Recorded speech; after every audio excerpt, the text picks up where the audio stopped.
तीन जने देख रहे थे।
Namaskar everyone, we'll start in a short while.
Please maintain the decorum of the auditorium.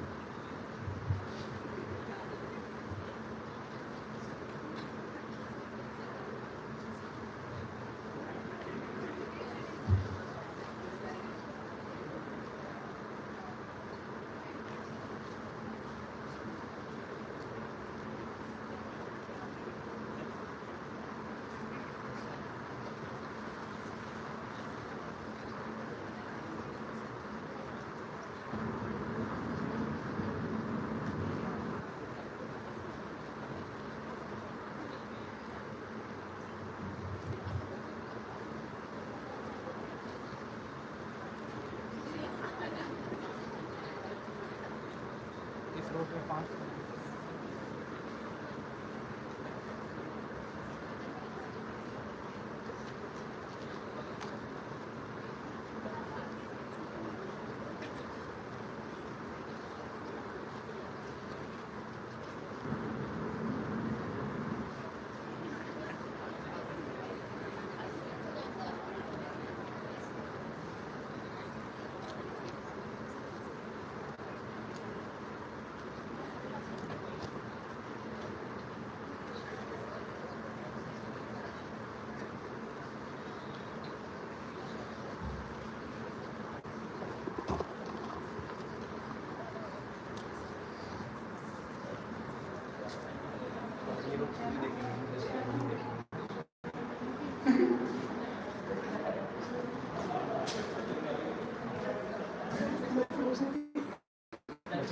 कहाँ गए थे कहाँ गए किसी काम करवा दो मेरे बच्चों को हाँ एक्चुअली अभी आज कैसा कुछ अभी लोग नहीं गोविंद जी को बोलते हाँ आप कॉल करिए कहाँ गया वो आ रहे हो ऊपर गए वो लोग बुलाएंगे अच्छा साइंटिस्ट हो हाँ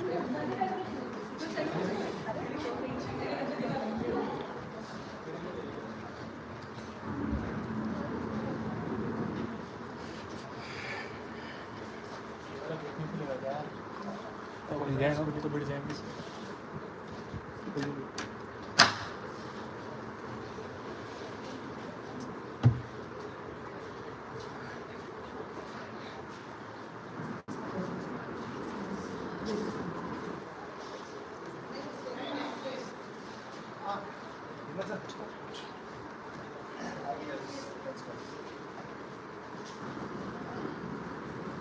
Namaskar and a very warm welcome to all the dignitaries, esteemed principals, respected facilitators, teachers, art distinguished scientists, and my dear fellow students.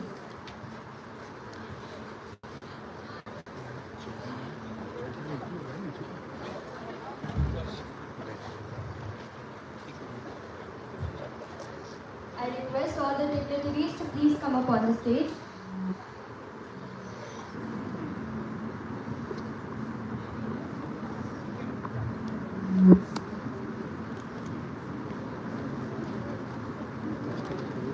Dr. Raj Kumar sir, Shri N. Sudheer Kumar sir, A.P. Jayaraman sir, Dr. S.P. Vyas sir, please come up on the stage.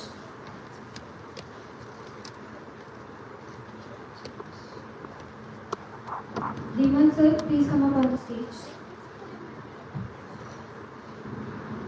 अब मैं इसको hold कर देता हूँ ठीक है यहाँ यहाँ जहाँ अरे बीच में लगाते हैं ना बीच में लगाते हैं लेकिन बीच में सारे नहीं दिखेंगे तो वो कर देंगे वो नहीं दिखेंगे यहाँ पे लगाते हाँ यहाँ बीच अरे बीच में लगाते हैं बीच में लगाते हैं अरे मेरी बात सुनो बीच में हाँ ये ठीक है अरे ये बस ये सब आ जाएंगे ना आ रहे हैं सब वो भी आ रहे हैं एक सेकंड इधर दूर कर लो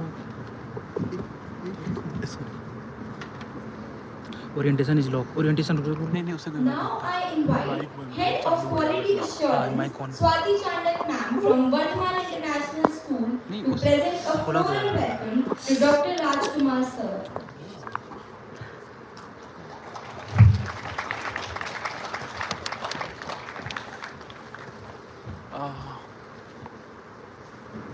यही रहेगा centre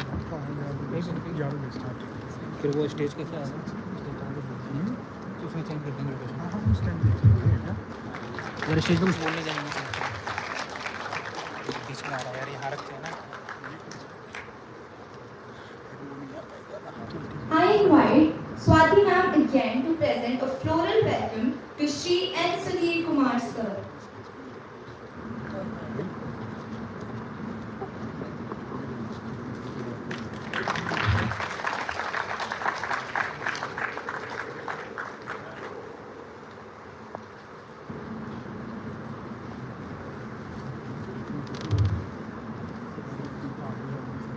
I invite HOD Science Minali Tayan Ma'am from Vardhaman International School to present a floral welcome to Dr. A.P. Jayaraman Sir.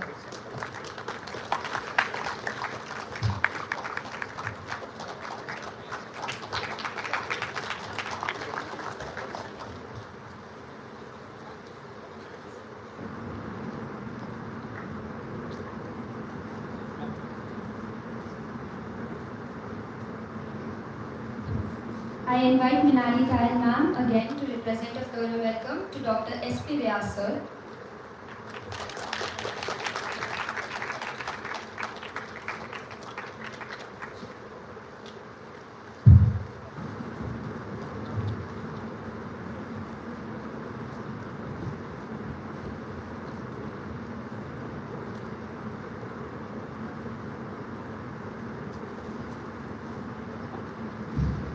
Now I invite PGT Biology Shikha Goyal Ma'am from Vardhaman International School to present a floral welcome to Dr. Ram Ratan Sir.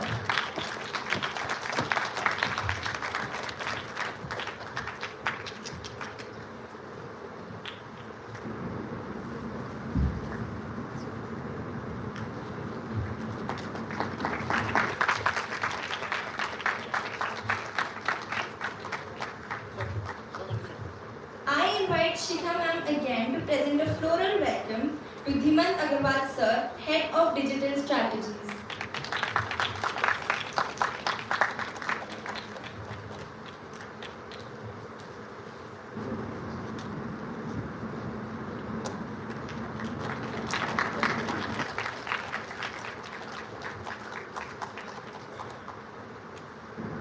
It fills my heart with immense pride to stand before you today on this very special occasion, the National Space Day.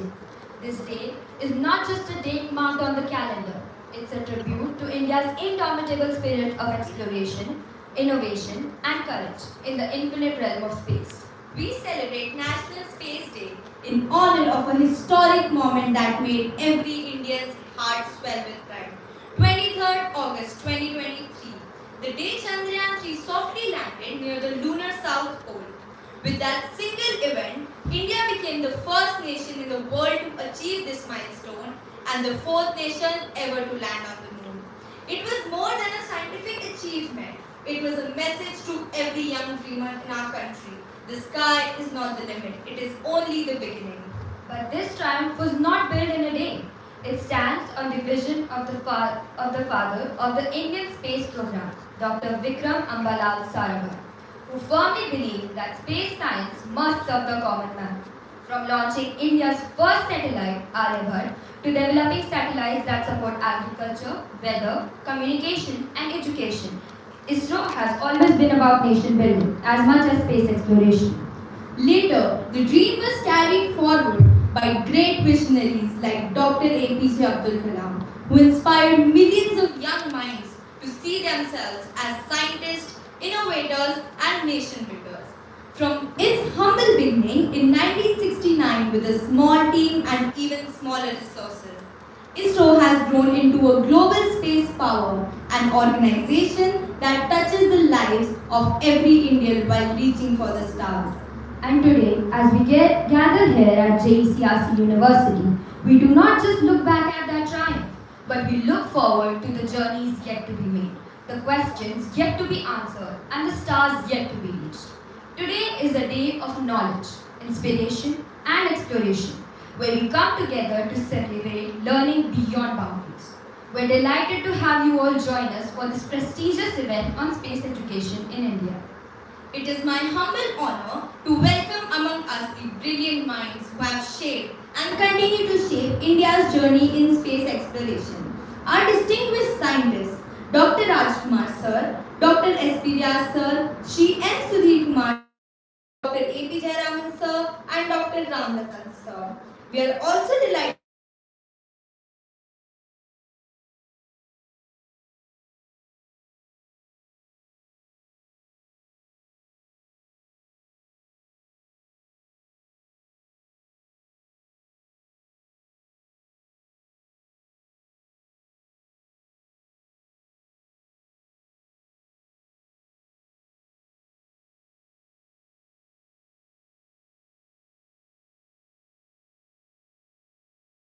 us a little closer to every classroom, every farm, every village, and every curious young mind.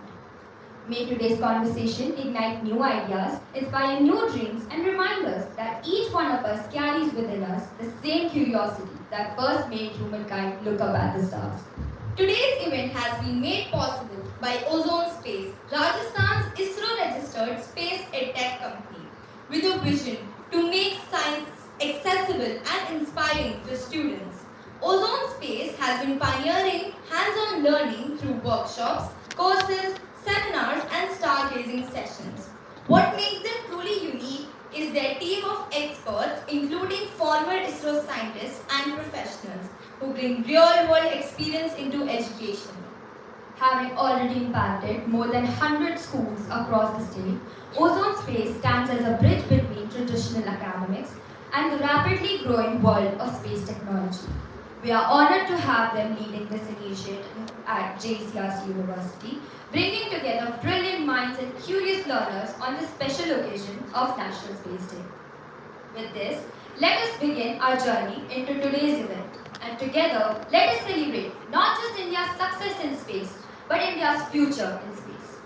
To mark the auspicious beginning of today's program, we shall commence with the traditional lighting of lamp. The lamp is a symbol of wisdom, knowledge, and enlightenment.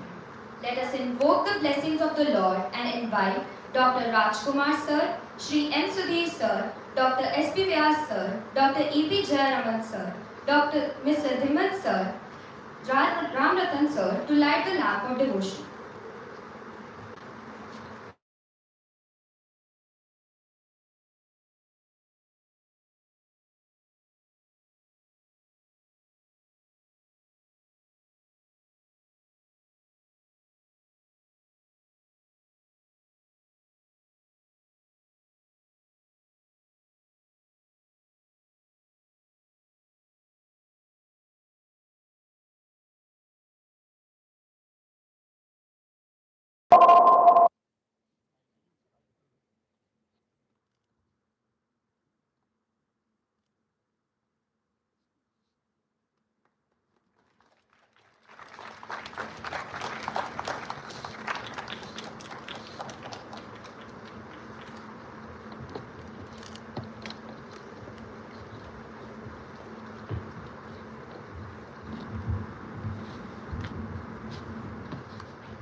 May this light guide us all towards knowledge, growth, and new horizons, inspiring us to learn, explore, and create a brighter future. Here's an interesting fact. ISRO's Mangalyaan made India the first Asian nation to reach Mars orbit in its first attempt. I repeat, in 2014, ISRO's Mangalyaan made India the first nation to reach Mars orbit in its first attempt. There is no vision without a visionary. Today, we have with us one such young pioneer, Chetan sir, founder and CEO of Ozone Space, Rajasthan's space edtech and space tech company. At just 22, Chetan sir has been transforming how students engage with space science, not through textbooks alone, but through courses, seminars, workshops, and hackathons. In a single year, Ozone Space has conducted over 150 workshops and partnered with 40 plus schools and inspired more than 3,000 students across Rajasthan. What makes this story truly inspiring is that despite not carrying an IIT degree or an ISRO badge, Chetan sir chose a less conventional path. Yet today, he is working with leading professionals while nurturing a generation of young space enthusiasts. With the Ozone Space now preparing to expand into space tech innovations, his mission is only accelerating. Let's take a quick pause for an interesting nugget of knowledge. PSLV, Polar Satellite Launch Vehicle, is called the Auto Rickshaw Space, small but unstoppable. It carried India's missions to the Moon and Mars. I repeat, PSLV, Polar Satellite Launch Vehicle, is called the Auto Rickshaw Space, small but unstoppable. It carried India's missions to the Moon and Mars. Shaping futures requires vision and leadership, and JECRC University stands tall because of both. I now invite Dr. Dhimat Agarwal, a visionary entrepreneur and the CEO of JECRC University, to join us on stage and enlighten us with his inspiring thoughts.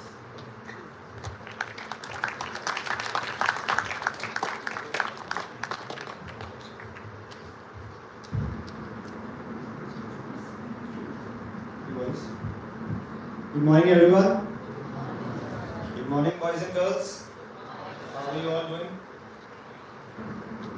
So, first and foremost, I would just like to welcome all the luminaries and the stalwarts sitting on stage. It is not every day that we get to host and listen from such experienced scientists right from ISRO. You all know it is Space Day, and probably, sir, you all had invitations from throughout the country on occasion of Space Day, but all of them chose to be here in Jaipur today amongst us. They are all flying from different parts of the country just to be with us and let us know what kind of progress the country is making in our space research and space exploration program. So let us first give them a huge round of applause and welcome all these stalwarts in the space of space research. Thank you very much, sir. We extend a very warm welcome to you on behalf of JECRC University and on behalf of all these students who are here to learn from all of you today. I would also like to welcome all the students who are present here and the faculty members and teachers who are accompanying them from all the renowned schools of Jaipur. The fact that all of you chose to be here, probably it was an off day for you being Saturday, but all of you chose to be here to learn and to understand the progress that the country is making in space research. I think, is itself is a testimony of the fact of you all, I think, are already ahead of the curve. You all are already much brighter and much more serious and much more academic, of much more academic temperament than everyone else, since all of you choose to be here. Guys, space research and Space Day, I think very, very important. It is the priority area of the country. We all know that our country is making remarkable progress, not just in domains like infrastructure development, the payment digital infrastructure development that we have done, the hard civil infrastructure that the country is developing, the progress that we are making in medical, healthcare, education, and many other sectors where we are thriving and soon will become number one in the world when it comes to these industries. But space research is also one of the focus areas of the university. When the Prime Minister goes, जब विदेश दौरे पर प्रधानमंत्री जाते हैं, so this is probably one of the 2-3 topics that he mentions to other heads of states of the progress that our country is making, and the entire world is appreciating. And it has not just happened overnight. It is because of scientists like the ones sitting on stage. They have dedicated their entire lives, 30 years, 35 years, 40 years. It all started with Chandrayaan. हम लोगों ने मंगलयान की भी बात करी और अभी space flight Gaganyaan की भी बात होने वाली है. Few of you who have interest in this area must be knowing that Shubhanshu Shukla has just landed 2 weeks back, and how the world is appreciating him, not just the country. So he has made the entire country proud, very, very proud. But why all of this research? ये space research की हम लोग जब बात करते हैं, what do we have to do with all of this? Most of you, I am assuming, are in 9th or 10th standard right now, maybe 7th, 8th. So हमको क्या करना है space research से? वो तो Elon Musk का काम है civilization Mars को बसाना.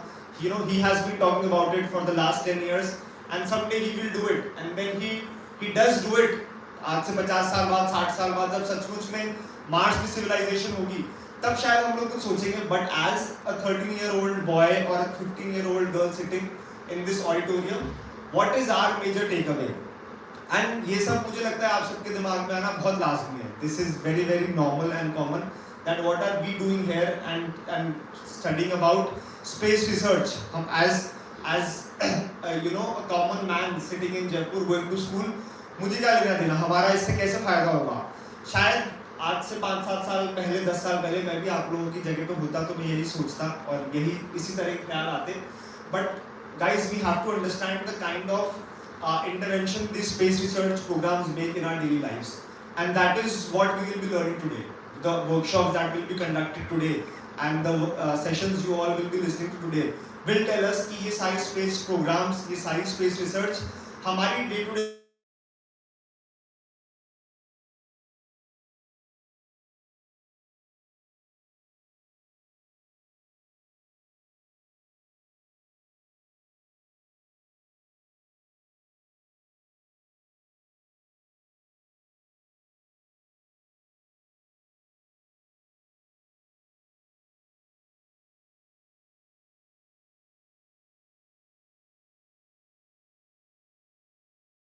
बेसिस पे हम लोग देख पा रहे हैं एंड सो एक्यूरेटली। आज क्या हम लोग ये सब रियलाइज कर पाते और एक्सपीरियंस कर पाते अगर 25 साल पहले वो प्रोग्राम स्टार्ट नहीं हुआ होता।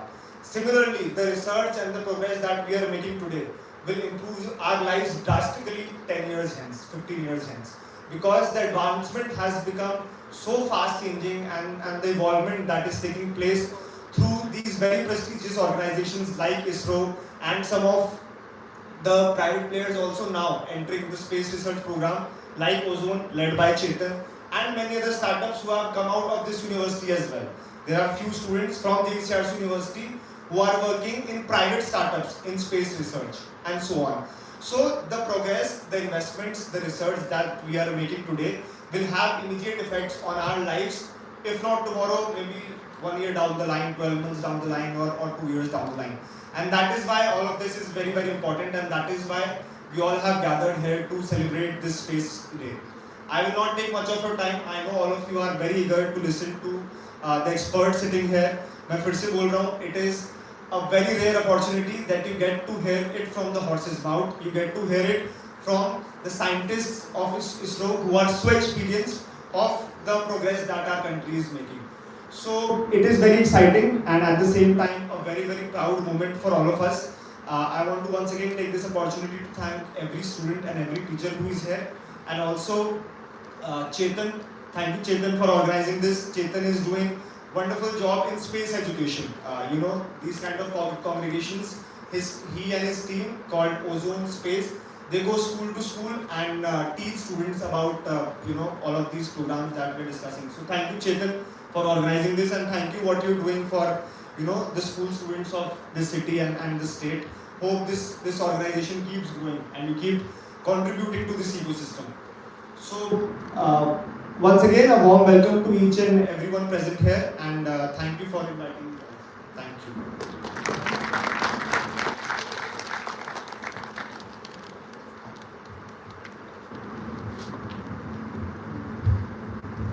Thank you so much, sir, for your encouraging and insightful words. Your thoughts have set the perfect tone for today's event. Time to add a spark of curiosity. Here's an interesting fact for you.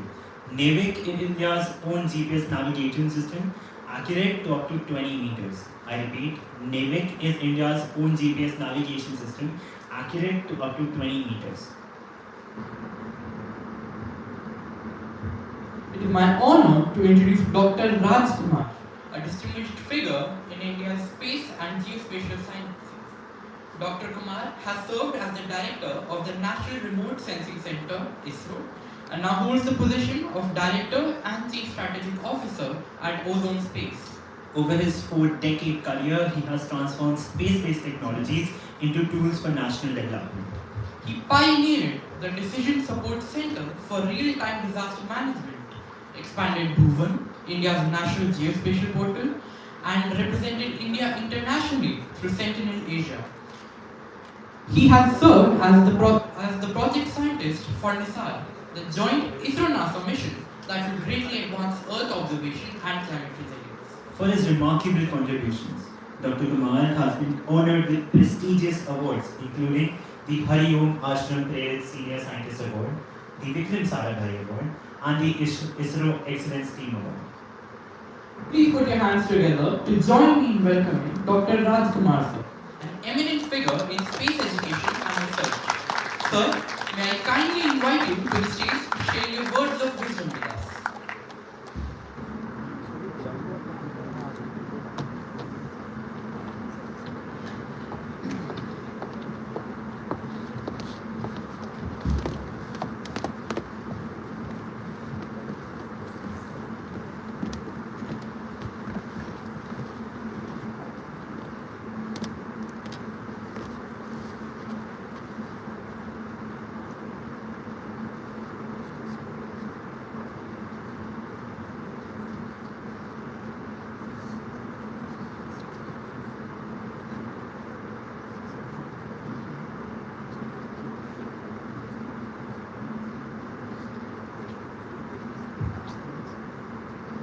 Very good morning, all of you.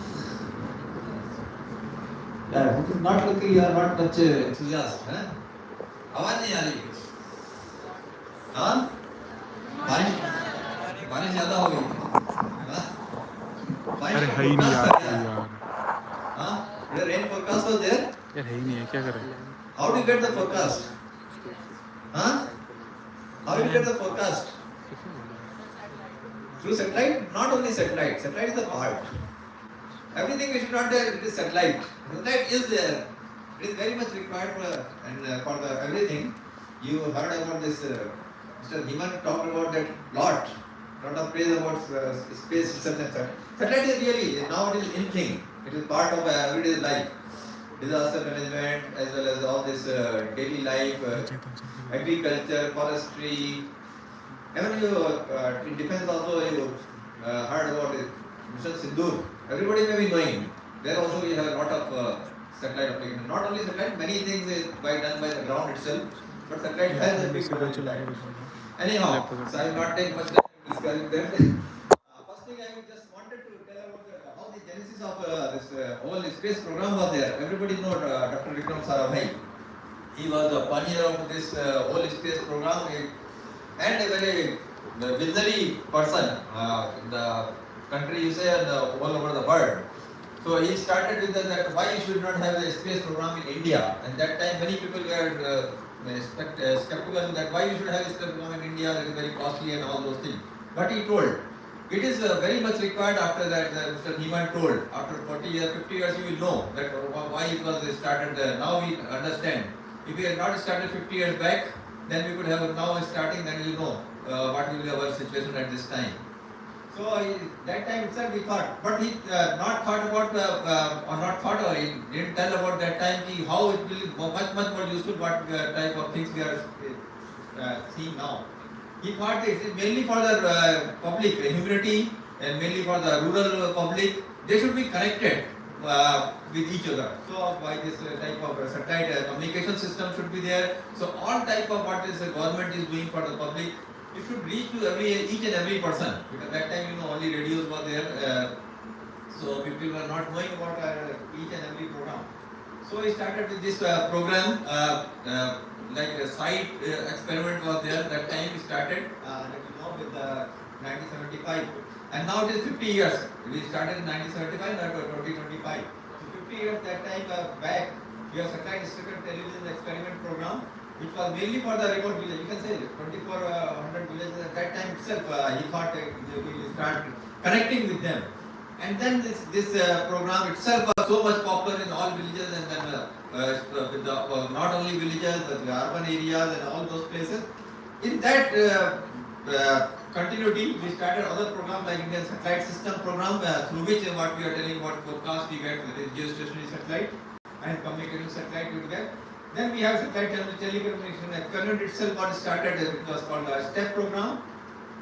So all this not go much detail because Dr. Sudheer Kumar and Dr. Vyas will be talking about all those things later on also. So I will take a brief about all this. Why it is started for this, mainly for societal outreach. So many type of programs we are thinking about. Firstly, tele-education, telecommunication, tele-medicine, disaster risk reduction. In addition to that, in urban, rural, and coastal zone, that is all over the India is on the three sides, which is from the ocean. So for ocean resources and for the coastal zone management, and from the, if you go for the cryosphere, that is the glaciers as well as snow glacier, then Himalaya, all those things, and what we talk about the climate change. So all those programs we are trying to do through the space program.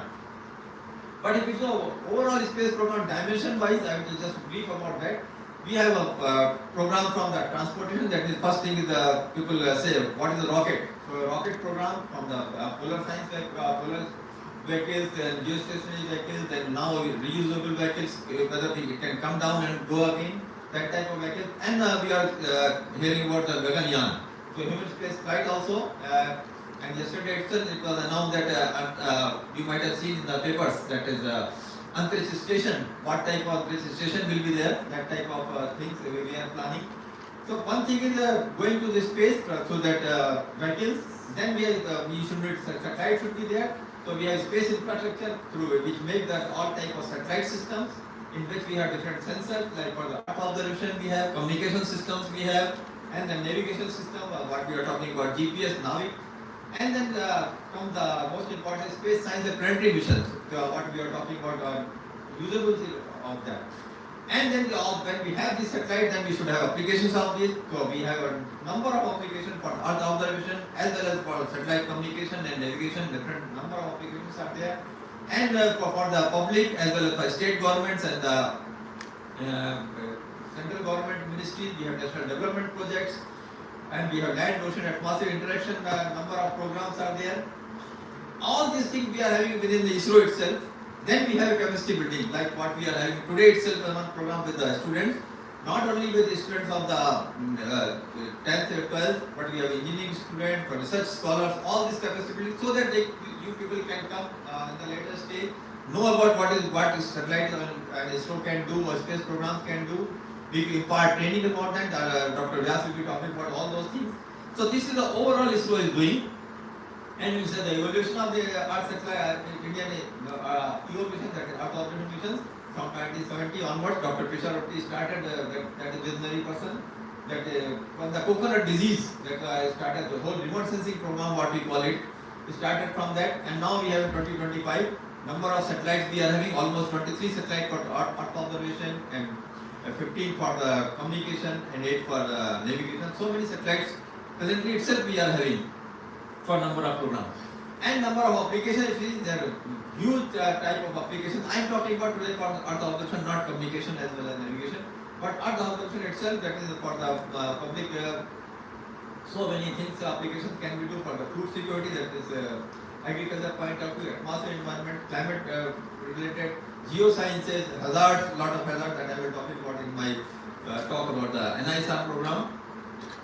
Then we have just brief about the ozone space. Ozone space, as the person talked about what the ozone space is doing.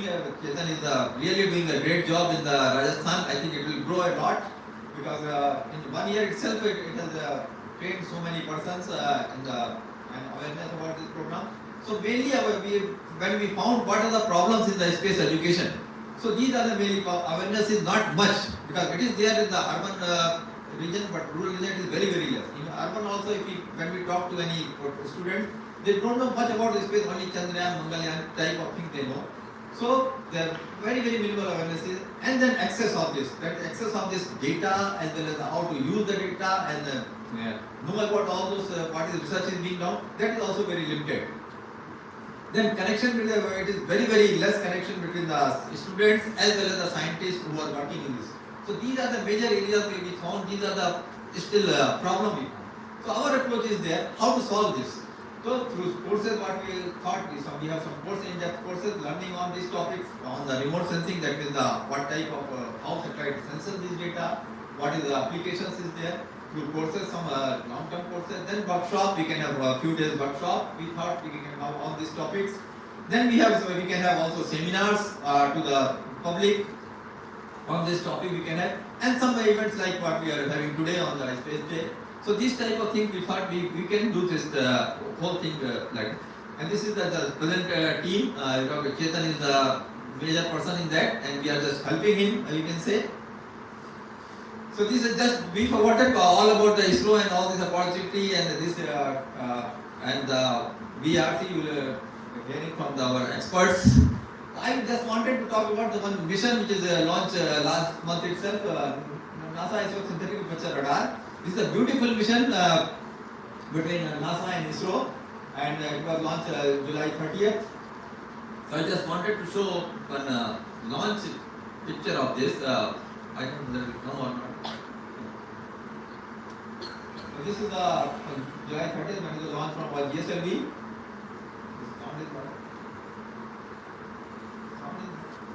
Three, two, one, zero.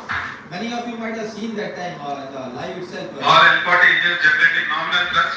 S139 motor ignited. Lift off normal. I'm a teacher, I will take the cam. To the right.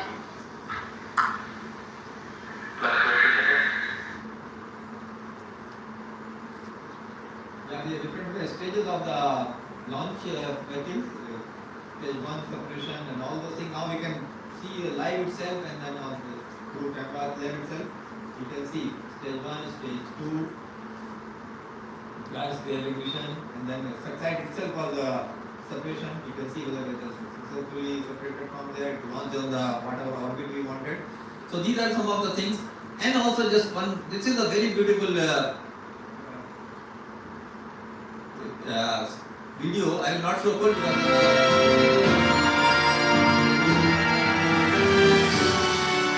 Very, I think 30-minute video. I will not show about full space exploration. We often imagine planetary missions or exciting journeys to the moon. And now this video talks about what NASA can do for the Earth sciences. This 30 minutes I will recommend everybody to see afterwards, because leisurely you can see what is for community, what we can do through these satellites. So that was the purpose of this video. NASA. How to close it? This mission is designed for Yeah, so I will not go about that video. I just wanted to show that video so that afterwards you can see this on our space application website. Also, it is there. The whole video is there. We can give link to that. Yeah, so how this mission started? That's actually mission started almost 12 years back.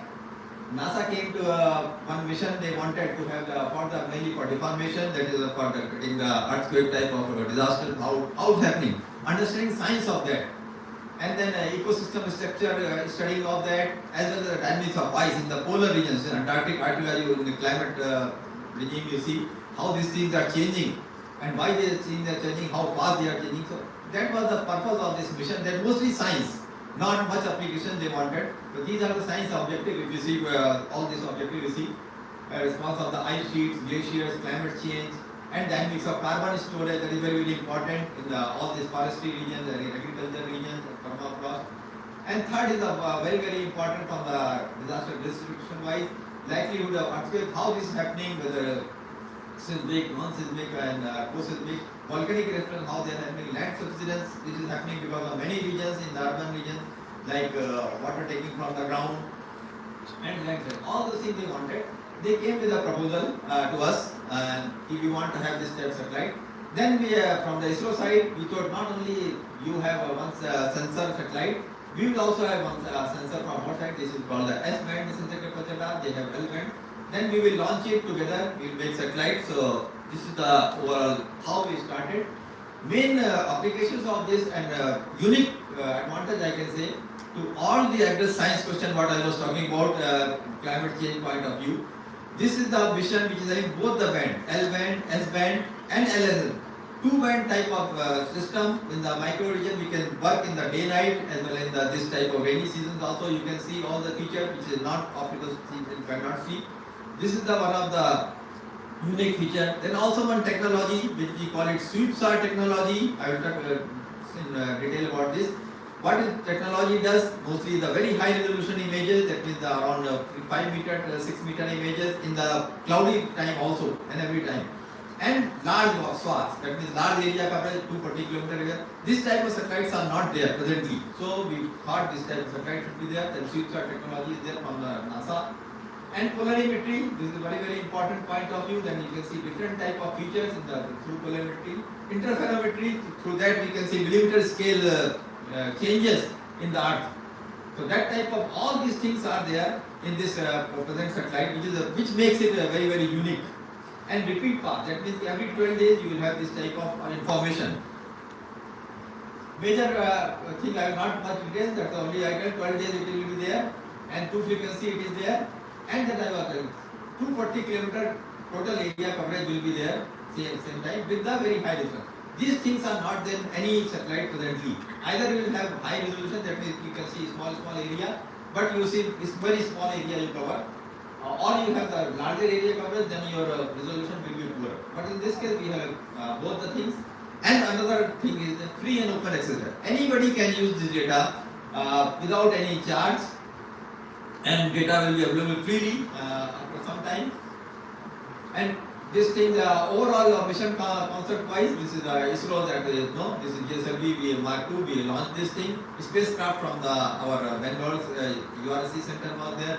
L-band data will be there from the NASA. L-band data archival will be NASA because this is their sensor.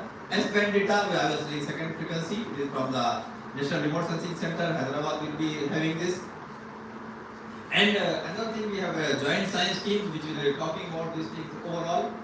So this anyhow, I talked about this science objective earlier itself. So earlier these were the only science objectives. There are no applications. But in India, when we talk about, we want to have many applications also.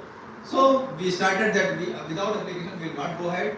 Then we started societal impacts of dynamics of water. What is the impact of when water is there or not there? How much water we are taking from the ground? Hydrocarbon and CO2 reservoirs is there. Agriculture monitoring from the India point of crop monitoring. So all those things we wanted to have together. So this is discussing all these science discussions we have. And then we decided these are the overall plans from the ISRO side we will be having. If you see, to do all these operations, I just wanted the complexity of this system. We have almost more than 200 type of observation systems we should have. Whether we can work for a particular area or particular frequency, particular band, what we call it, the L band or S band, particular type of polarization we should have, what type of resolution we will be having. So all those things for different type of application, we should have a different type of observation plan. So all this observation plan we discussed almost we can say for the 4 years. This is we discussed with the NASA and ISRO joint science team we have discussed. So we could make this thing. And this is the technology I was talking about, the measurement technique, which make it unique, very high resolution as well as the larger swath, 220 km swath. This no other satellite is presently having. So this is the main technology, sweep swath technology, what we are having. And this is the how we have these things. Satellite means how we can have these things. So you see, this is a big antenna. What you are seeing. This is a 12-meter antenna. 12 meter you can understand. 12 meter anything flowing in the space. How it can flow in the space 12-meter thing. Because you cannot go with the 12-meter antenna fully open, and so that's why this antenna was made, reflector was made, it was tested so many times in the ground itself, and then there was some issues in between. But now I was happy to say this has been launched, and then antenna is fully operational, and data also in a couple of days you will be having the data itself has started coming successfully. That is one major achievement we can say of the 12 years of the what we are together. Our scientists, engineers are working with that. So how we are working all over the globe with this data, I just talked about that. This is the overall observation plan. You can say background land, all this observation we are having every 12 days. Our land ice area in the Arctic as well as Antarctic region, all this area will be covered with some areas. This is our Earth station here, Earth station of Bharti, you know, this is station, Antarctic station of India we are having. At that place, because of many times when we go from the South Africa to this place, we go by ship. So ship has some problem because the ice will be there in between. When we come back, we have to guide that ship that where no ice will be there, where ice will be there. So for that this satellite will be too much helpful. Not only for that, from the climate point of view, how the sea ice is changing in the place, or land ice how it is changing, and in the centimeter scale, millimeter scale, day by day or year by year. So those all observation we will be having. In addition to that, Himalayan region also how these changes are happening, that we will be having. Indian agriculture, that is very, very important from crop point of view. All this area crop monitoring every 6 days we will be having. In addition to that, coastal regions of India as well as the nearby regions in the ocean region, all this coverage we will be having through this satellite. This is the overall observation plan for each. I was showing background and how we will observation in which frequency, which polarization, and which period of the year. All this plan we have made very patiently. Agriculture, when we will be monitoring, how we will be monitoring, all this application plan we have made. For the polar regions also, where we will be making. And these are the plan. This you see, making a plan for every 6 days where it will be there, while going up and while going down. So all this plan A1, A2 like that for each application we have made with each team. You understand that the two teams working together, NASA one side and ISRO one side. Time wise also totally 12-hour difference almost. So discussing daily or maybe weekly we are discussing for the 2-3 years and then made this plan so that it will flawlessly should work. And then all this data will be coming to the ground in the NRSC Hyderabad as well as in the NASA side, Alaska, and all this data in different mode. I think presently I will not go much detail because the data is useful for the expert. Some data can be used by expert, and the data which is I call it level 3 data, level 4 data, which can be used by any person who understands that what he has to do or she has to do. So these all type of data and these products will be made available to the everybody, and dissemination means how the data will be coming from our portal. But DDD portal is from the National Remote Sensing Center is there. All this data will be coming here and available to everybody. And the data from the NASA, that Alaska's science facility, data will be available to everybody. These are the post-launch activity timeline. All these things we had made, and then when data will be available, when the data will be start to the person, as well as when our reflector will open, the antenna will be moving. All this plan has been made. So presently we are here with the 23rd August. So commissioning phase is still going on, as I told. In few days we will be knowing that whether data is started coming or not. And I think today itself some announcement will be there. So I am not making the announcement here itself. So you will be hearing from Delhi itself, I think. And then afterwards we have the calibration of this data, whole data.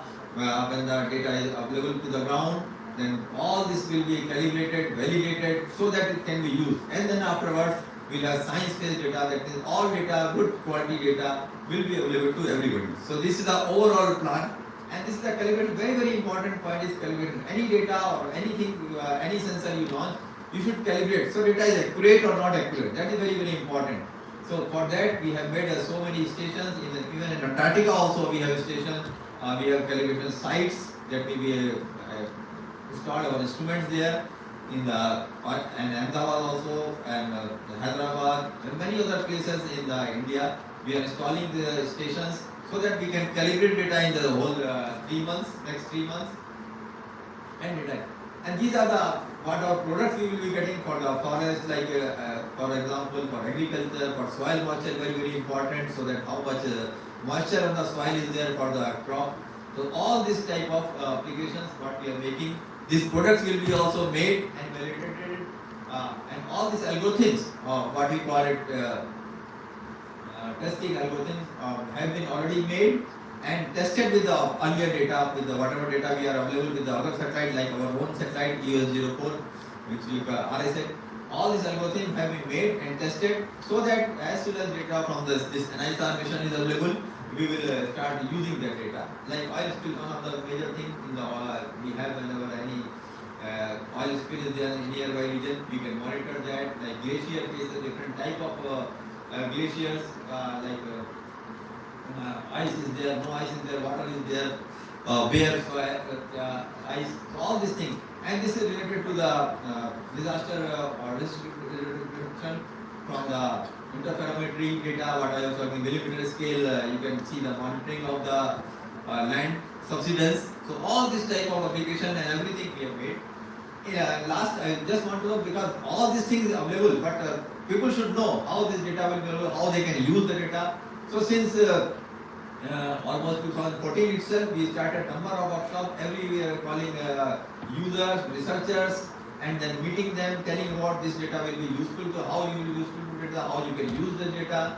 So we were making with them, and then we have called for the proposals also from many universities, almost 170 proposals we got from that, and all these proposals are being scrutinized and given to them.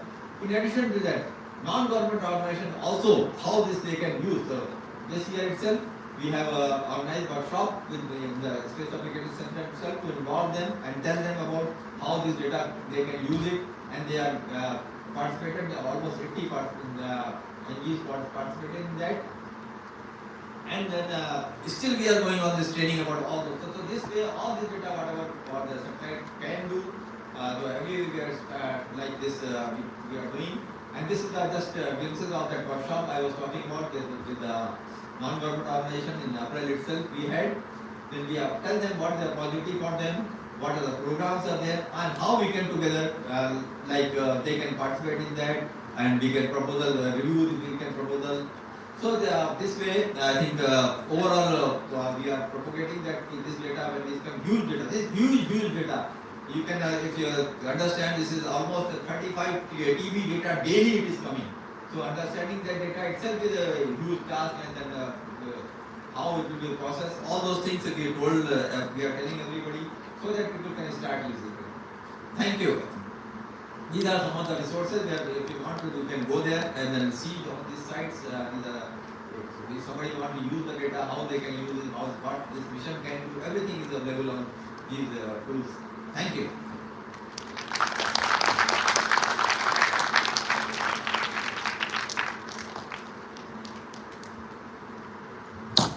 Any questions?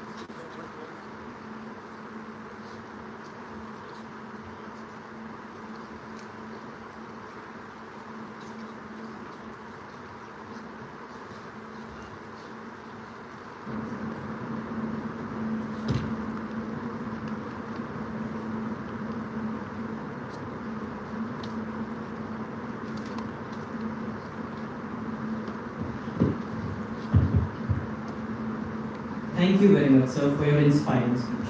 Your words have truly enriched today's event, and we are grateful for the knowledge and perspective you have shared with us. How about a little brain snack? Here comes a fact flash for you all. Sriharikota is ideal for ISRO launches as it lies near the equator, has an open sea to the east for safe launches, offers natural isolation with good infrastructure, and ensures security with minimal population nearby. I repeat, Sriharikota is ideal for ISRO launches as it lies near the equator, has an open sea to the east for safe launches, offers natural isolation with good infrastructure, and ensures security with minimal population nearby. Now, we open the floor for questions from our enthusiastic audience for Dr. Raj Kumar, sir. Students, if you have any queries, please raise your hands and our volunteers will come to you with a microphone. But sir, before I open the floor for the audience, allow me to pose a thought myself. Sir, inspired by Sonam Manchak's recent hunger strike on climate crisis in Ladakh, we are reminded that these challenges are urgent and close to home. With the world facing climate change, food insecurity, and national security concerns, we as students wonder how science, especially space research, can offer real solutions to these problems.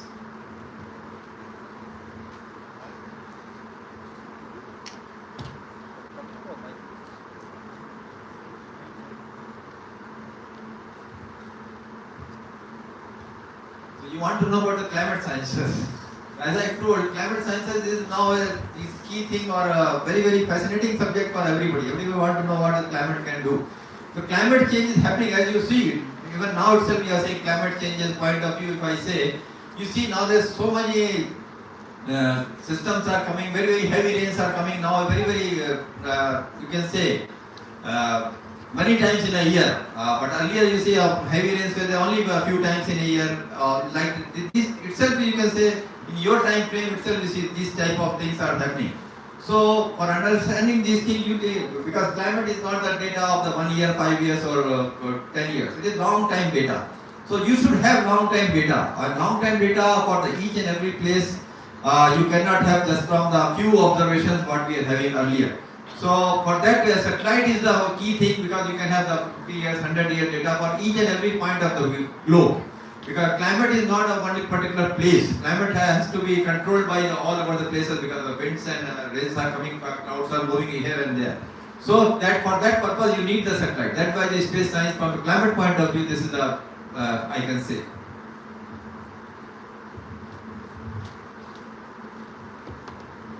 Thank you so much, sir, for your innovative answer. We really appreciate it a lot. Now students, it's your turn. If you have any queries, please raise your hand. Volunteers, kindly please help us provide a microphone to the student. So, sir, my question is that as we saw in the video, the research satellite, its antenna was foldable. If I remember correct, the James Webb Telescope itself had a foldable antenna. It was a hexagon one, which had two flaps on the sides. However, the research satellite, it was much more folded up. It was into a bunch. So my question is, how exactly did you make it work that way? What materials were used?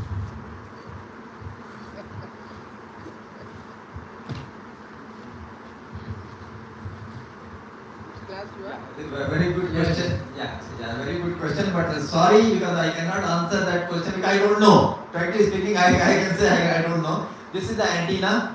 Reflector was made by, as I told, from the NASA side. Reflector and antenna and boom, everything is from the NASA side. Our contribution in this satellite is mainly, you can say, from the S-band. SAR is there, satellite is ours, bus is ours, as well as this, I can say, launch is ours. And whole science what we are doing is jointly. So antenna material, frankly speaking, I don't know how they have made it, which material. I heard that time, but I don't remember, frankly, because I am not from the material sciences and then from that side. I am actually from the science side, so I am also learning. So it is not that we know each and everything. I can say that we are also learning in this stage. But very good question. I think I should know, and I should know about how these things.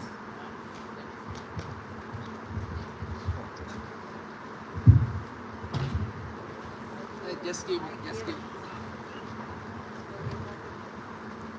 See, as Raj Kumar was telling, why? For you answer. Okay. See, usually, this kind of unfurled antennas are made of special materials like special aluminum steel kind of thing. And molybdenum wire will be used. The net will be made of molybdenum.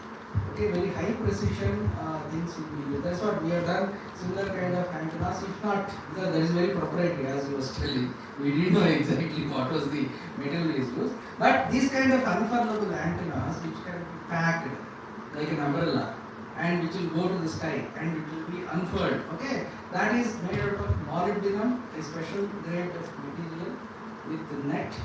Okay, and that will be coated with several special materials to protect from the radiation and protect from the other very high temperature kind of environment in the space. Also the 7 days to unfurl. That also is great because it's not like just we can open like umbrella one day itself. It took 7 days precision that how. Hello everyone. My question is with Raj Kumar sir. Sir, I'm talking about my project. I wanted to ask the most surprising thing ISRO satellites have discovered about India's climate change and water resources that most of the public doesn't know yet. Yeah, so what do you want to know? What we did in the climate sciences? What satellites discovered that public are still not aware of. No, public is aware. Not that public is not aware about that because we are not having any secret about that thing.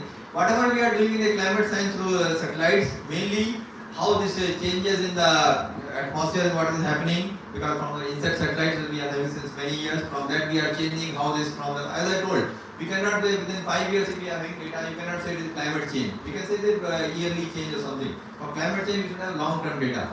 So from the our data as well other data from there and how this changing in the Himalayan region is happening, that we are monitoring, that how this always changes in the, now we hear that so many changes in the ice is changing, snowfall is there, how this snow water equivalence is there, and then landslide is happening. Those changes we are monitoring, as well as in the polar regions, as I told, in the Arctic region, sea ice changes as well as the ice changes. Because there are both are things. Many people may not be they are seeing only the land ice is there. Lot of sea ice is there. That has an hindrance in that how this is changing, where this is more is there, where some place it is not changing. That is one part. As well another part is in the coastal regions. How the coastal regions are many places their degradation is happening. All those things we are monitoring, and these things are available. Maybe not in public. I say it in public means not in a journal, but in research papers we are always publishing it. But that is, yeah, your question is good. I think we should publicize it much in the way that public understand it first. I think that is a good suggestion. I think we should do that way also. You see the better. You see there is a portal. Vyas. Just put in Google Vyas. VEDAS. There is an open site in SAT where he was paid from. Okay. Today, this minute, what is happening around the globe? You just Google it, Vyas. Okay. And it has got all features what is telling. You can see it. But the only thing is, it requires inspiration, some kind of curiosity to watch. Okay. You do not know means public doesn't know. Okay. And there is a huge amount of public data is available on this. This is called Vyas is the site. Please go through, explore, and you will get very finest information. One more, I think. One thing, MOSDEC also is there. Multilateral oceanography satellite data applications. There you see about the atmosphere and ocean, how changes are happening. Vyas is mostly about the land area, like the crop changes, as well as where the drought is happening, how the changes are happening. That's very good. As well as the rivers changes are there. All those things we can get. MOSDEC and Vyas, both you will get. One can see it. Normally, you have to see. It is not much more problem. That's a correct thing. I think public-wise, student-wise, they are not knowing much about this thing. We are not able to publicize, and this way only we can, I think, publicize more by interacting with you, Google. And Chetan has got a project work. Yeah, you have to give 10 students this project. Okay? Action to Chetan. Where is Chetan? Okay. Sir, I have a question. You have time? No, unfortunately, we won't be able to accept any more questions. I'm very sorry. I think we can interact afterwards. I think that we can, after this, after session is there, then we can have more interaction. How does ISRO prepare for human space flight missions like Dhawan? That is very, very big question. How prepare means. I think later on we can. Yeah, later on I think we. I think no, I will have more discussion and then some more lectures are there. In that you will hear more about it. Then afterwards we can have overall questions, general questions we can have afterwards. Thank you, sir. Alright, let us keep the momentum alive with a quick quiz.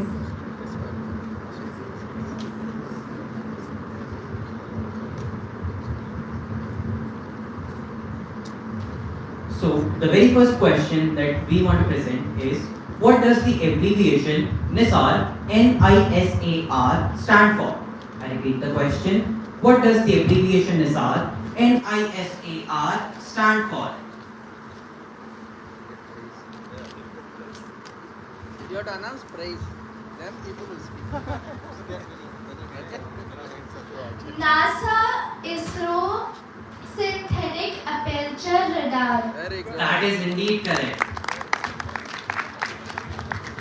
Our second question is, which Indian satellite portal provides free satellite data and maps to support urban planning, agriculture and disaster management?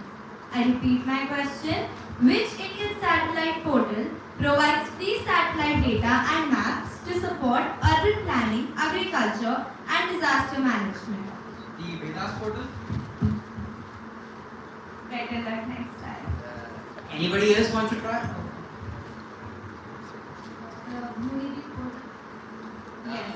Very good. Very nice. Who answered? A round of applause for the correct answer, please. Congratulations. Very good. Very good. That is Boniti and Bhuvan. Bhuvan. It's better. The complete answer is Bhuvan and Bhunidi portal. Now, moving on to the next question. NISAR will use 2 radio frequencies to study Earth. Can anyone name one of them? I repeat the question. NISAR will use 2 radar frequencies to study Earth. Can anyone name one of them? L-band and S-band. That is indeed correct. A round of applause for the correct answer, please. Next question is, which ISRO launch vehicle will send NISAR to space? I repeat, which ISRO launch vehicle will send NISAR to space? Can I please request anybody else to have a chance at the answer, please? PSLV. Better luck next time. Does anybody have the answer? PSLV, ma'am. PSLV. That is the correct answer. A round of applause for him. So the next question is, in what year did India launch Chandrayaan 1? I repeat the question. In what year did India launch Chandrayaan 1? 2006. Not exactly, but good try indeed. 2008. The correct answer, yes. Which was India's first satellite to reach geostationary orbit? I repeat, which was India's first satellite to reach geostationary orbit?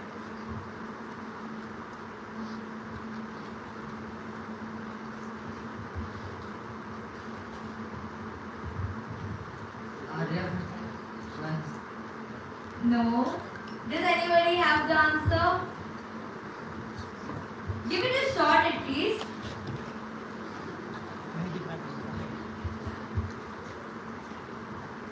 Anybody else? Well, it's alright. The correct answer is, INSAT 1A. now thank you so much everyone, but now we must conclude the quiz and move on with the program itself.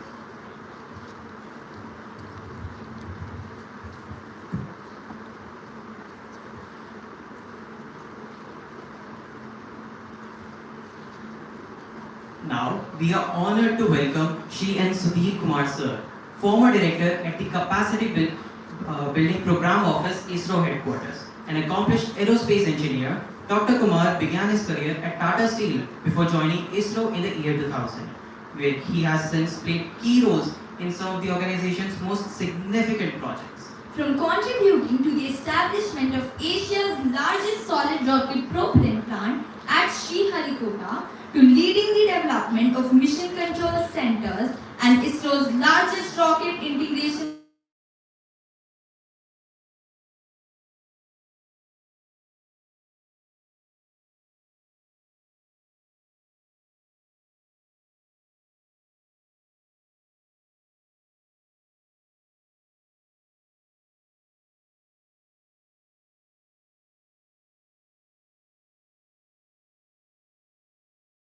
And contributions have always motivated budding scientists, and we are very honored to welcome you to address the gathering.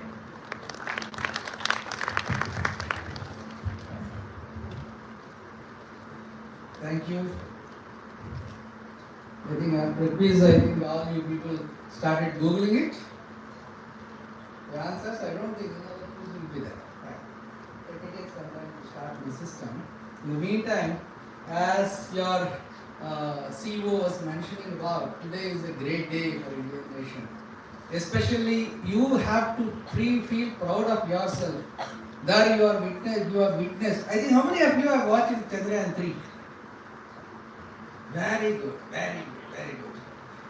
I think still you remember the days, the moment I was right on the control console when that was happening. Probably we were the people, just a couple of seconds before, what you people come to know that it is success. Then when you are watching that particular thing on a screen, when we were watching live, how the fascination would be. We were come to know just a few seconds before, yes, it is going to happen, it is going to happen. That is the fascination what we have when we celebrate this day. I am very happy, kids, and you are again fortunate people to witness this particular situation. Probably many of the other generations, either your next generations, you can proudly say so. After a heavy dossier given by Raj Kumar ji on a very technical note, which was again another prestigious after Chandrayaan, I should say that NISAR is the project. It is the costliest project ever the world has done. That's what the announcement. And that too when American kind of people who claim to be so-called superiors in the space technology or any technology, when they have come and kept our confidence, how the Indian scientist motto would be. and you are the next generation kids who has got that DNA. We trust the children who are at this age who should dream what you have to be, what you want to go to become. Whether it is a space scientist or an astronaut or a research scholar or an entrepreneur, you should dream right now. Don't think that I am a kid. Oh, these are all very technological things which I will do it at BTech level. No. That is the reason we have started the UICA program, inviting 9th class, 10th class kids to our ISRO facilities and giving them a flick through what the space technology is all about. And all of you kids, you please stop talking yourself. Please pay attention for half an hour. Okay? I hope so. Okay? There should not be cross talk. That shows that you are not interested. Okay? Please pay attention because all the way we were supposed to be in Delhi. Today some good program was happening. That's what your founder CEO was telling. I made a point that yes, be a big fish in a small pond than a small fish in a big pond. That is the reason we have all the way come to share our thoughts with you and whatever we know, we share with you to inspire you, to motivate you to pursue the space education. Little bit I will go away because I will not talk about the technologies and other things. What ISRO does. Okay? Maybe some kind of interesting, if you show the photos and if you show the videos, you will find something interesting, no? Okay, fine.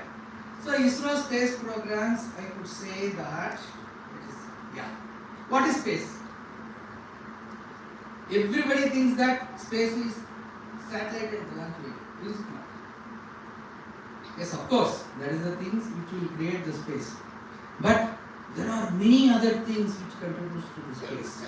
If you just launch a satellite or launch a rocket, what it does? Only rocket is one day activity or other half an hour activity, what you see.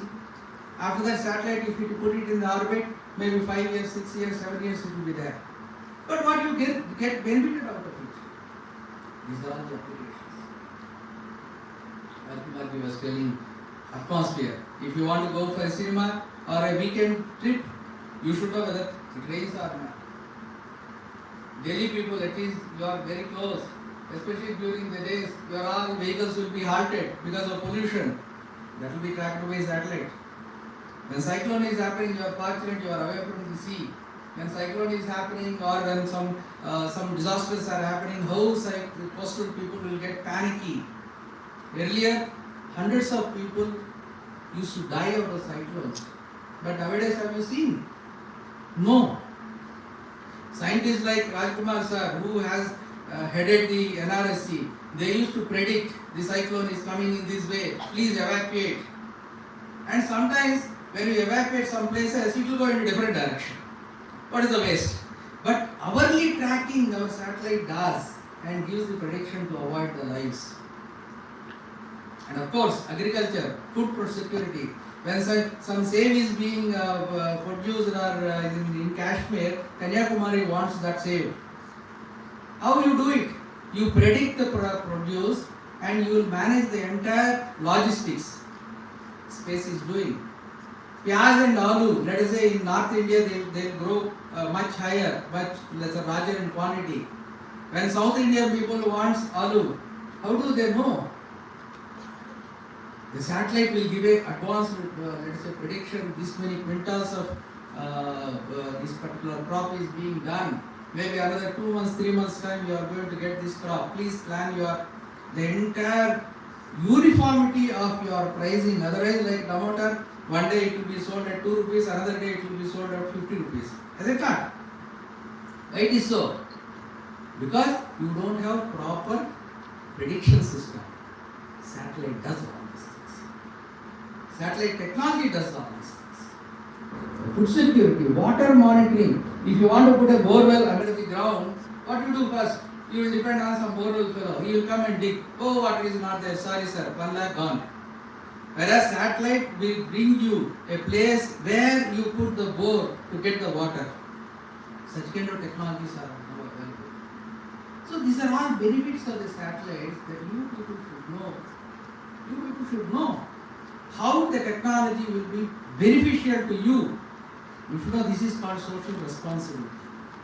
And how, let us say, in your kitchen or in your backyard, some water stagnation is there that may create, let us say, mosquitoes, that may create cockroaches, which ultimately harms you. You can find out today 30 centimeter data is available with which you can monitor your courtyards, different courtyards using artificial intelligence, using machine learning techniques. In a city where the mosquito is growing, there is a health sector. I fortunate to be part of health sector, Bengaluru health sector, where you can monitor the soil moisture. You can monitor and say when the water lines are just moving around in the urban areas, if there is a water leak. Based on the water leak style moisture, you can find out, look, there is a leak in this water, please go and correct it. When the dust bins are not lifted, we call it as the dark applications of the urbanization. With satellites, all these things, not only the satellites, of course, IoT data will be required. You can do all these things. When satellite helps you so much in your, let us say, day-to-day life, don't you think that it is your responsibility to know what is space sciences? Is it not? No, you don't want to learn. Please respond. Yes. So that is the reason at this age, if you are responsible, if you are feeling socially responsible, if you want to lead a good life, quality life, if you want to go in Bangalore, you please come down to Bangalore. If you want to travel for 3 kilometers, it takes 30 minutes. So you want to avoid which traffic route, you find an nav system. If you want to have a mobile connectivity, you are all watching movies, streaming. This privilege was not there even 4 years, 5 years before. Why? You have satellites having good bandwidth which will support your streaming, video streaming. Earlier it was not there. Earlier, before COVID, where your Gmeet, Google Meet, your WhatsApp video, no, nothing. Earlier, VoIP protocol used to be there. When I want to call my brother in Qatar, I had to pay some dollars and get the VoIP connection. Today, WhatsApp, everything you are able to. Even marriages are happening through video linkages. How? You have high throughput satellites. You have low latency satellites. You have high bandwidth satellites. Satellite is providing you so much sophistication. Is it not your duty to learn? What is satellite? What is the application of satellites? And you should demand much more resources. What is happening around the globe? Elon Musk is giving Starlinks. Yes, I agree with you. Indian providers are not able to provide. But you have every right to access to the technologies and get the privileges what other advanced nations are enjoying. You have every right to have the privileges. Maybe in that one tomorrow you will become an entrepreneur, you will become an innovative scientist to make all these facilities available. So this is the purpose of knowing the science, space technology, applications, and developing an enthusiasm and interest to become either an entrepreneur or a technologist or a customer or a user, which will create demand for the industry and generate revenue. That is the intention. We are here to motivate you, to inspire you, to tell you something, to create an instinct to become at least out of 100 students. If half of all of you, that is good. If not many of you, that is still good. At least some of you, if you become the space scientists and space engineers and space entrepreneurs, it will benefit the society, not only society, it also benefit the country and it also benefit the world. So a very long anecdote I have given because that motivates you. I will rush through some of the things. I think how much time is there to organize this? 11:36. Okay, fine. So I will just go through what ISRO does. Okay, there's lots of applications. Probably Jayaraman will be explaining you his own stories with Vikram Sarabhai. He fortunate. I am introducing the speaker. He was fortunate to shake hands with Vikram Sarabhai kind of people, Bhabha kind of people. Okay, they will be talking to you. And Vyas is there. He will also talk about this thing. I will concentrate on some of the facilities which you probably none of you would have seen, which part of our daily life. There is a production facilities, solid motor production. If you see GSLV Mark III, there are two boosters. Okay, how many of you have seen, have observed that one? GSLV Mark III has got, it's not GSLV Mark III, no longer, now LBM3 will call it as. The two production boosters were rolled out of a plant where I was fortunate to be part of that development scheme. There is Asia's largest solid propellant plant. None of you would have seen that one. You just see the production facilities, how I am showing some snapshots to enthuse you how actually they will work out. And these segments are produced inside the very secure facilities in Shah to make the rockets manufactured. Okay, when such kind of technology is developed and production, if you say if a small cracker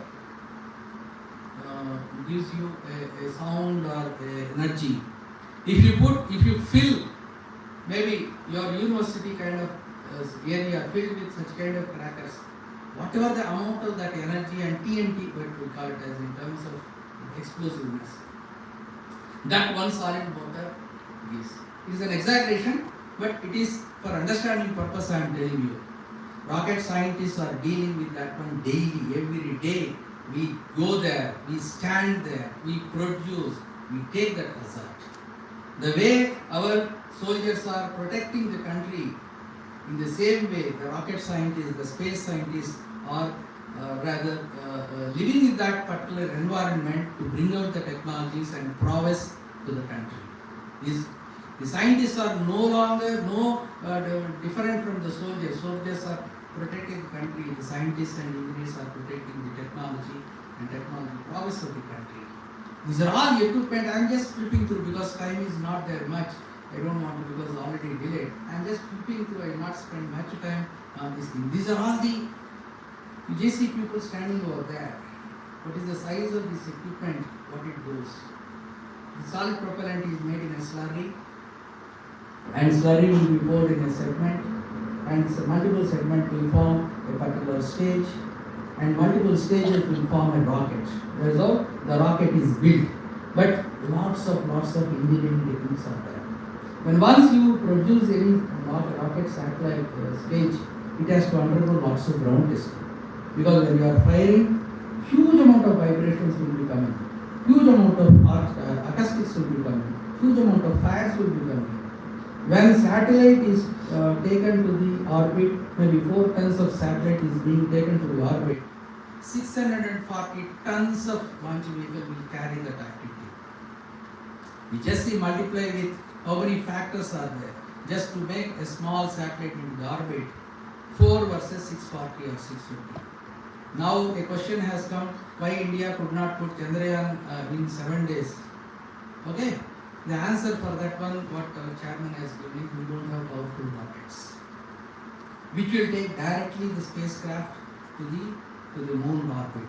So what we do, we put the propellant inside the spacecraft and leave it at one point, and that spacecraft in the orbits around the moon, they will do maneuvers and reach. Instead of fuel, if you put a big payload, that is what the mission that is going to happen in Chandrayaan 4. We are developing the big rockets like NGLV, which probably, I think you are not there. If you go to Bharat Mandapam today, there is a 120-meter rocket model has been displayed, which we call it as LMLV, Lunar Module Launch Vehicle, which is 3 times bigger than the heaviest rocket that we have now, which will carry 75 tons to the orbit. That is what the claim Chairman ISRO has made yesterday. So that kind of rockets, when you generate, when you produce, what kind of facilities that are required? 120 meters, not feet, 120 meters. Such a kind of rockets, when you are assembling and transporting to the launch vehicles, what kind of facilities that are required? Imagine. So statistics, when we do, you have to qualify the ground testing. What of fires will be doing? I don't know. I think we should fire. Some clicking is there, hopefully. So this is the largest solid motor we have fired in Sudheer, which has taken the Chandrayaan 3 And such kind of ground testing is done. It is a very hazardous, very operations in 55 to 6 kilometers radius. Nobody would be there. Nobody would be there. And these are solid motor. When it comes to the liquid motors.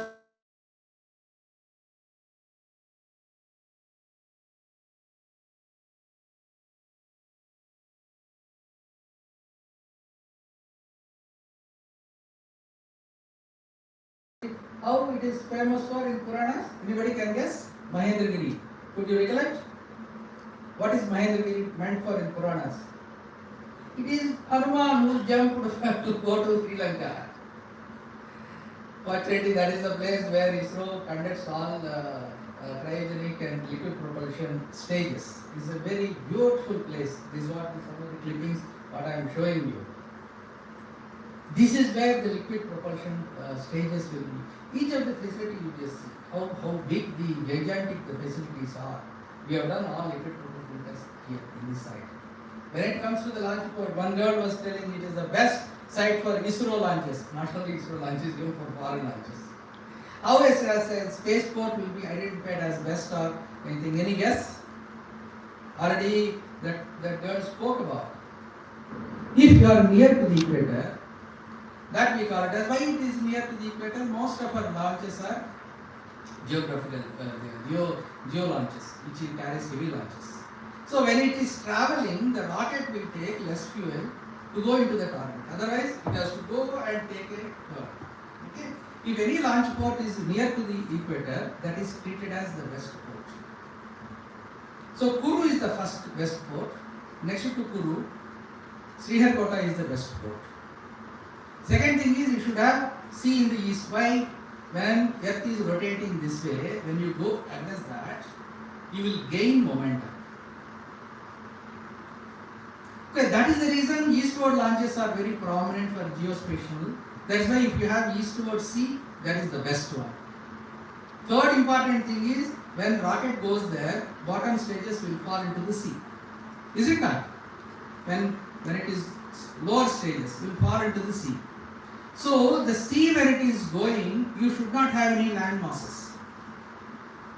Otherwise it will fall onto some other country and will become a geopolitical issue. So we should have a free sea, a free path. Along the path, no land mass should be there. That all decides what best the port is about. Okay, and we are fortunate we have a sea that was identified by none other than Vikram Sarabhai. When even though the space program started near the Arabian Sea, he found it not good for launches. That is why all the way he has come from west coast to east coast and identified an inhabited island where I hailed from. Okay, and that used to be a very beautiful island. One side sea, another side Pulkat Lake. If you have an opportunity, you please visit. You please visit that one. There are opportunities. Chetan can take help of the people. So if you haven't seen, there is an assembly building. There are multiple assembly buildings around the launch pad where rocket stages will get assembled. They will be transported either by road or by track, and we come to the main vehicle assembly building where one over the other the rocket stages will be stacked and it will be pushed to the launch pad.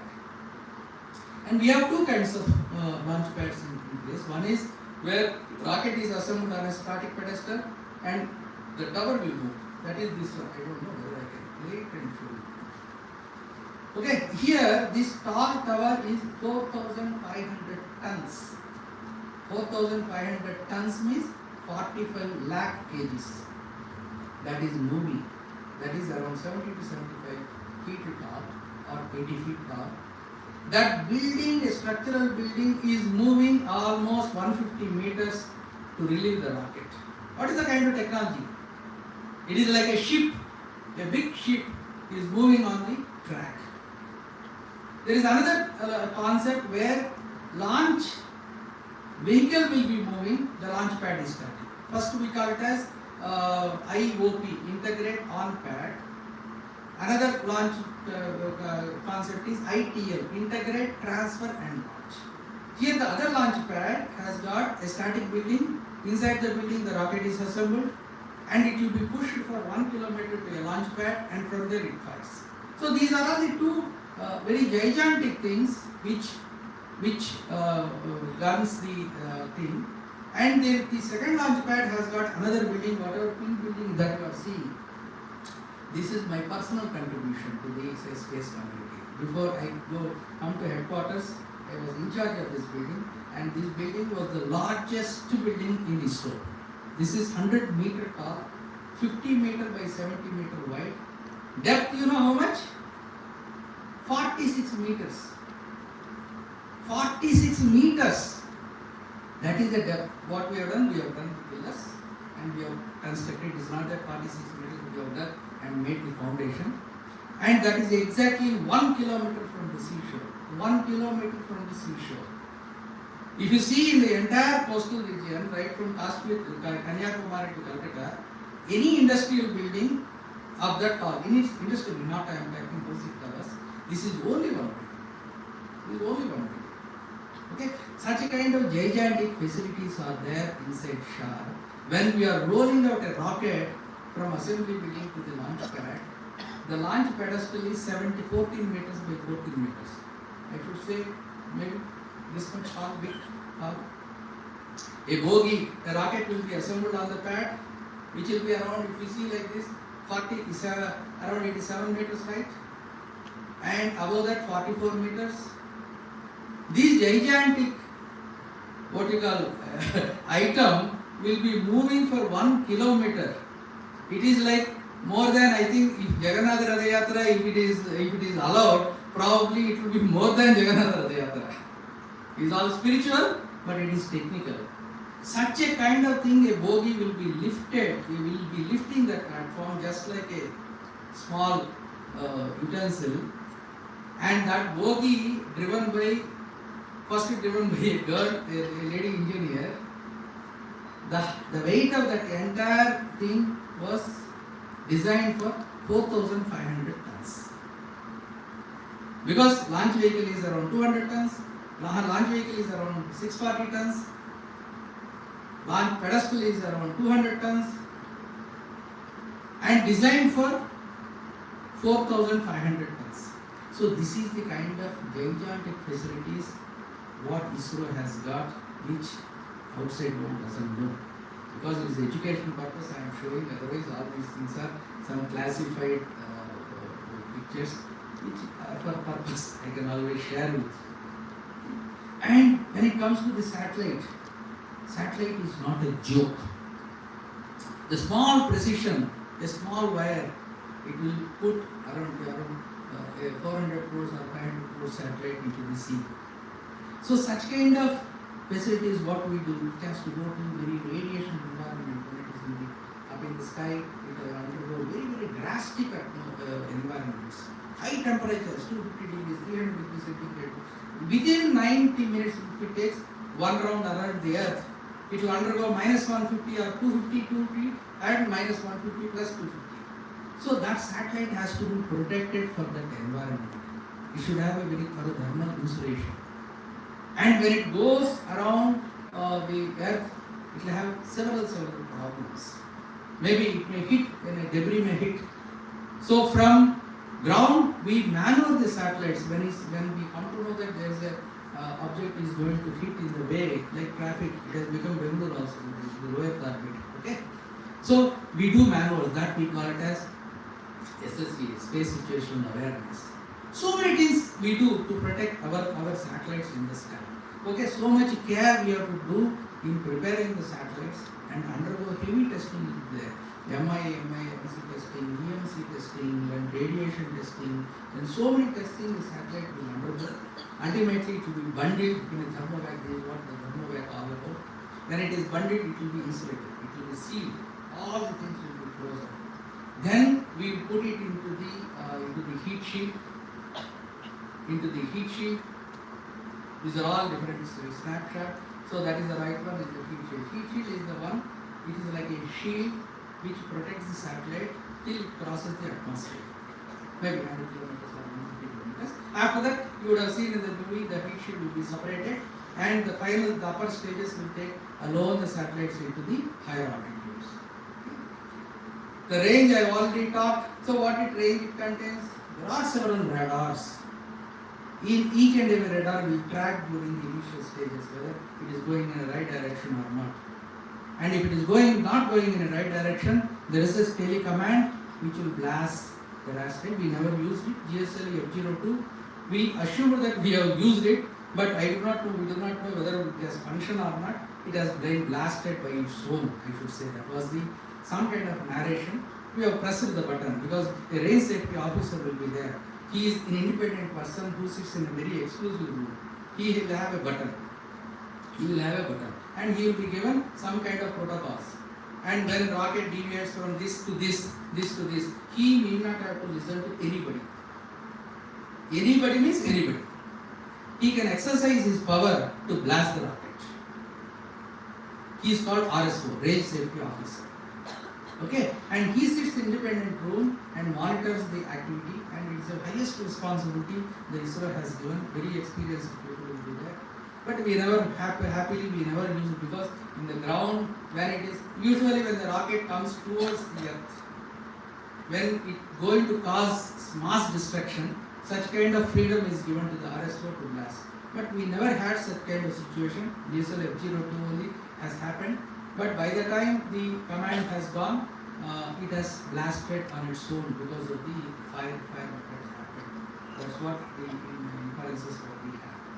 Okay. These radars will control or rather monitor, and once the satellite is injected into orbit, we have two ground stations at NC Bhabha and NC Asan and Bhabha.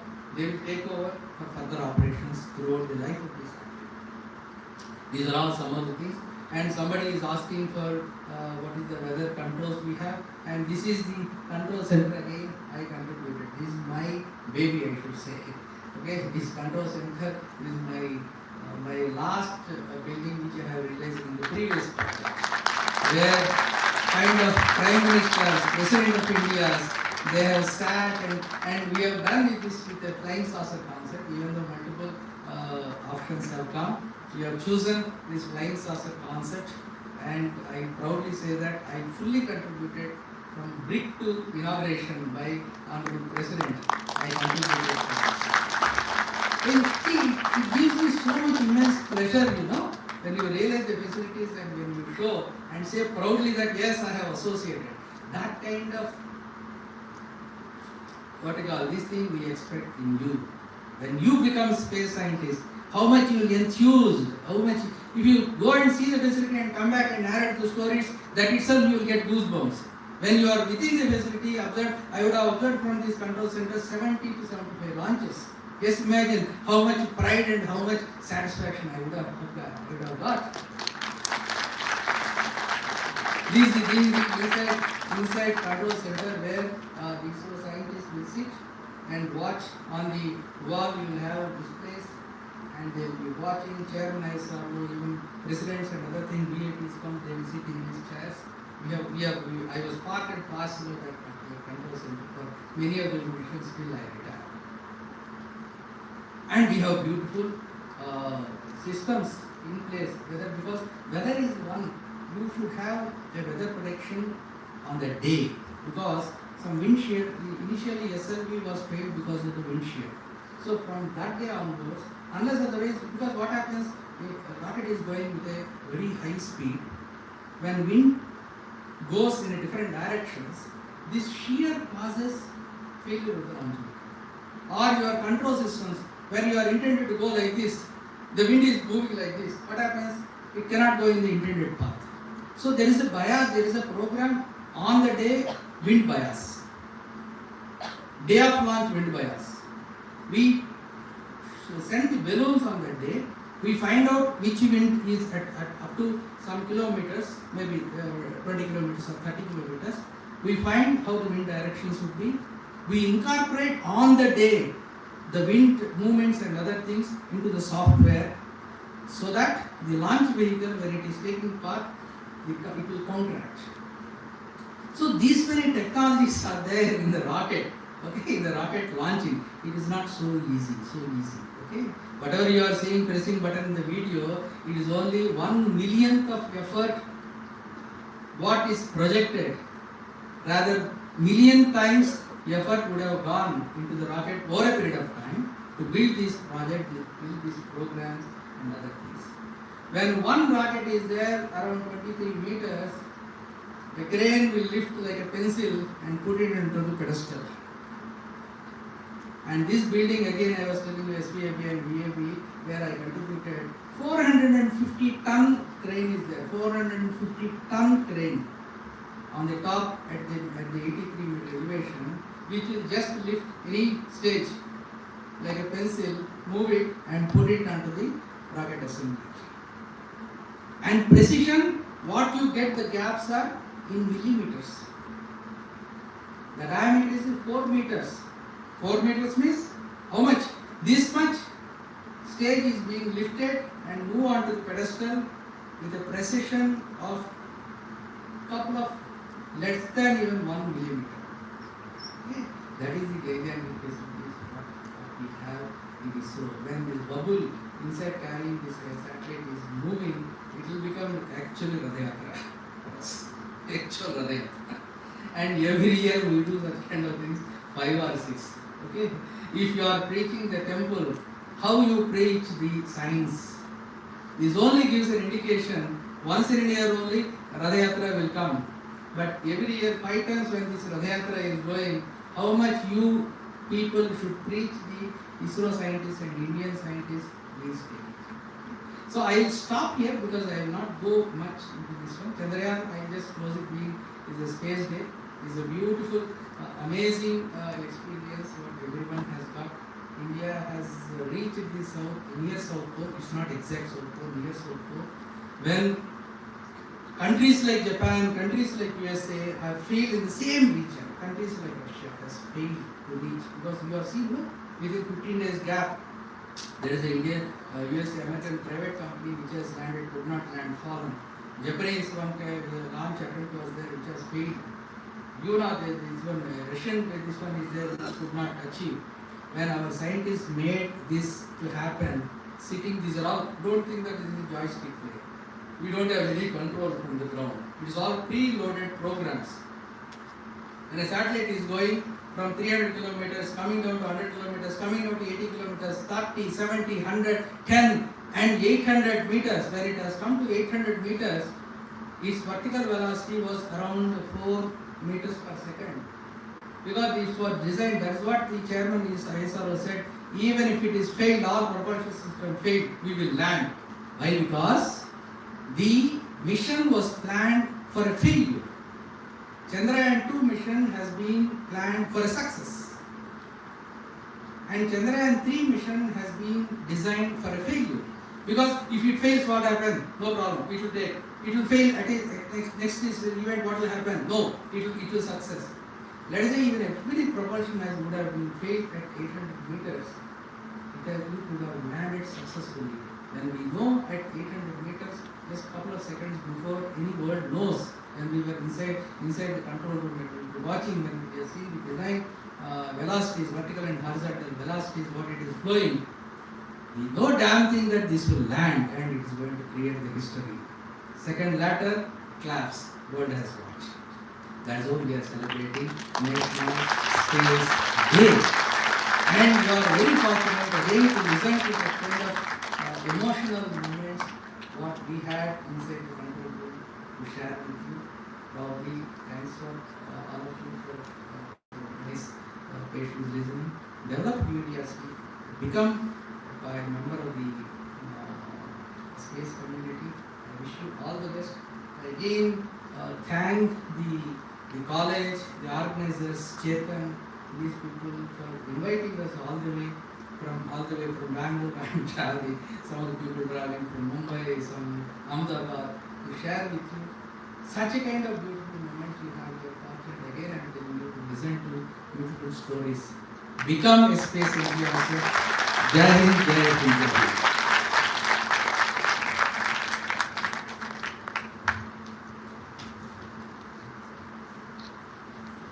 Thank you, sir, for those inspiring words that have truly broadened our horizons today. And to keep the energy alive, let me share a fun and insightful fact. Astronauts grow taller in microgravity microgravity due to spinal decompression. I repeat, astronauts grow taller in microgravity due to spinal decompression. Sir, may I have the honor to present a question? Sir, in his autobiography, Wings of Fire, Dr. APJ Abdul Kalam described failures as a stepping stone to future success, especially in India's early rocket launches.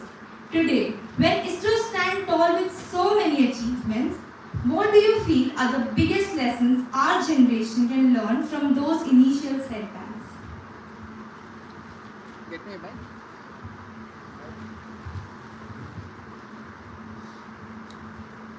See, the question is failures.